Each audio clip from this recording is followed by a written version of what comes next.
El Paso County celebrated its 150th anniversary throughout 2011. The county's sesquicentennial float, with its historic theme of county government service, was an entry in every community parade and on display at fairs and festivals throughout the year. An especially designed sesquicentennial logo was incorporated into county correspondence, publications, banners, and pins. With patriotic music from the Russell Middle School Band and Choir and patriotic artwork showcasing the talents of Colorado Springs School District 11 students, the highlight event commemorating the 150th anniversary came with a special celebration September 24th on the grounds of the historic 1903 El Paso County Courthouse, which is now home to Colorado Springs Pioneers Museum. El Paso County can actually trace its origin all the way back to the Kansas Territory. But in 1861, when Kansas became a state, Colorado became a territory. And El Paso County was one of the original 17 counties in the Colorado Territory. 15 years later, on August 1st, 1876, Colorado became a state.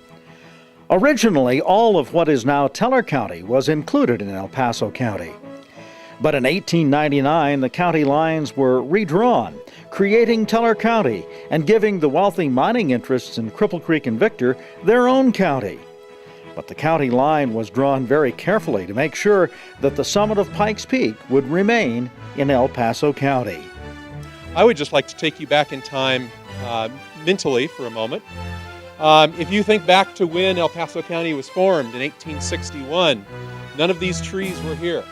This was a short grass prairie, and no significant number of trees were brought into the area until 1871, when General Palmer founded Colorado Springs with the intent of making it a green and inviting community to attract residents. None of these buildings were here. The main population in the county, 2 miles west of here, in Colorado City, what we now think of as the west side, there may have been some homesteading cabins in the area, but other than that, not much but open prairie. I'm not very good at estimating crowds, but I would guess, hazard a guess, just looking around, that the entire county population in 1861 was no larger than the number of people here with us today. The 4th Judicial District, now made up of El Paso and Teller counties, was responsible for dealing out justice through all of southern Colorado, from the Kansas Territory to the Western Slope in the early days. Colorado Attorney General John Suthers, in his book on the history of the 4th Judicial District, describes the way it was done in the early days.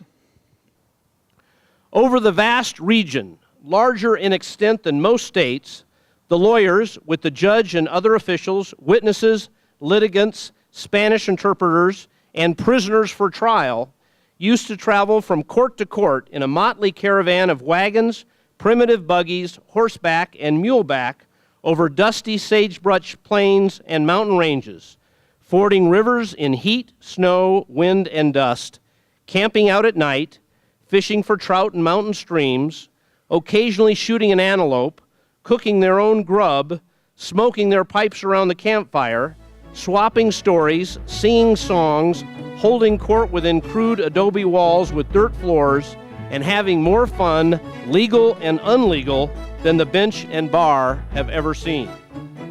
Colorado had 3 judicial districts in the territory days. Ours, the 4th Judicial District, was established when Colorado became a state. Today, there are 22 judicial districts and 64 counties in Colorado. From the time El Paso County was formed in 1861, which also included Teller County, which was mentioned, there's been a rich tradition of seeking criminals. Sheriff Rankin Kelly was the first sheriff of El Paso County, and he and his deputy were responsible for the capture, and yes, I said he and his deputy, singular, were responsible for the capture of Big Tooth Jim, who is known as the Terror of the Rockies. Today, the Sheriff's Office has 650 employees, and that does not include our volunteers. That tells you about the distance that we've covered. It also points out that one sheriff and the deputy began a tradition of taking on infamous criminals or those that raise havoc among our community. The next sheriff that I think is noteworthy is Cornelius Ewbank. He was responsible for the first jail in El Paso County in 1873. Prior to the building of the jail, prisoners were kept by overseers in private houses. The fee for that was $1 a day plus meals. Could you imagine if we had that practice today? I would guess we would use something like voter registration to identify a home. We would call you and say, "You're the lucky person today. We just made an arrest on a serial murderer. You're going to house them for $1 a day. Thank you very much. When will you come pick up your new prize?" Well, obviously that system didn't work too long, because eventually the Board of County Commissioners approved $2,223 for a new jail. It was completed in 1875 at the corner of Vermejo and Cascade, the current location of Centennial Hall. Some of the milestones worth noting in this first 150 years would include creation of the territorial county in 1861. General Palmer established Colorado Springs in 1871. The voters moved the county seat from Colorado City to Colorado Springs in 1873. Colorado became a state in 1876. Teller County was carved out of El Paso County in 1899. This building was constructed in 1903. Spencer Penrose and Charles Leeming Tutt Sr. built the Broadmoor Hotel in 1918. In 1928 and 1929, the Alexander Aircraft Company was the largest aircraft manufacturer in the world, with its plant located just north of what is now Nevada and Fillmore. Alice Bemis Taylor and Julie Penrose established the Fine Arts Center in 1936. Camp Carson was established in 1942. The United States Air Force Academy graduated its first class in 1959. The county office building was completed in 1960.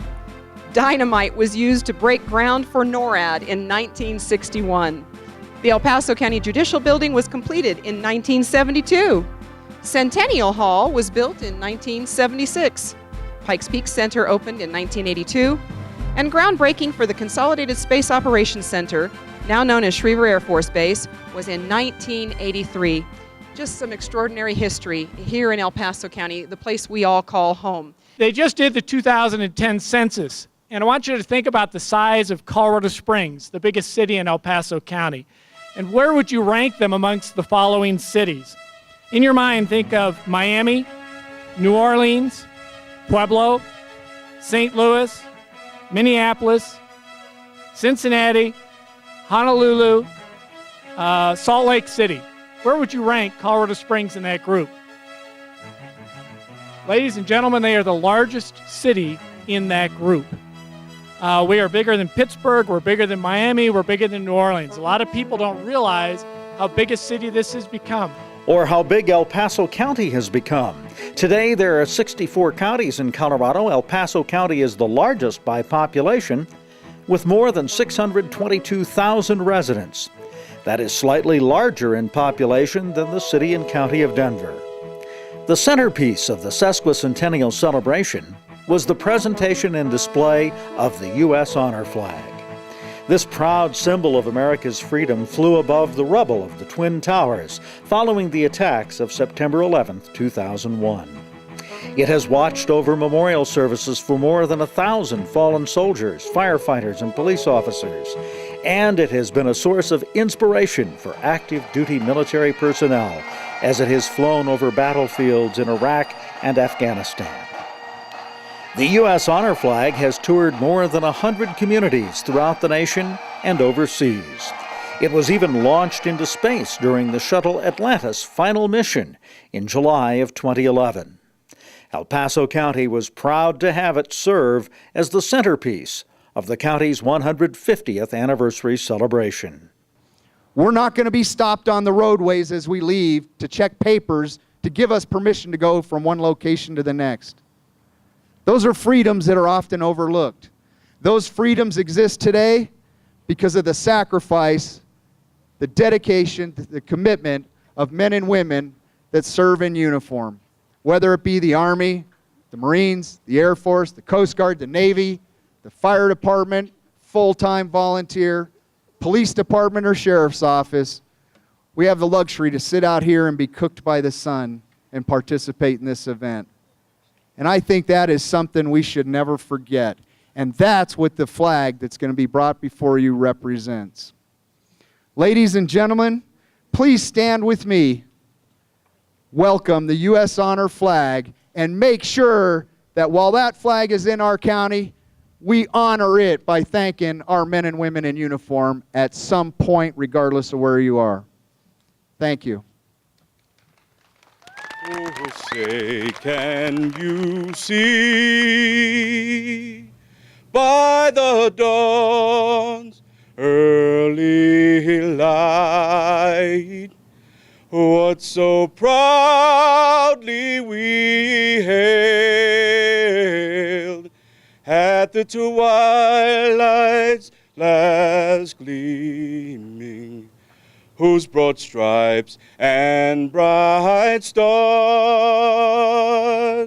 through the perilous fight o'er the ramparts we watched was so gallantly streaming, and the rockets' red glare, the bombs bursting in air, gave proof through the night that our flag was still there.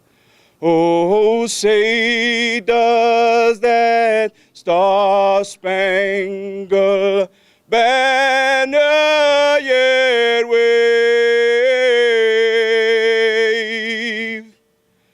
o'er the land of the free and the home of the brave?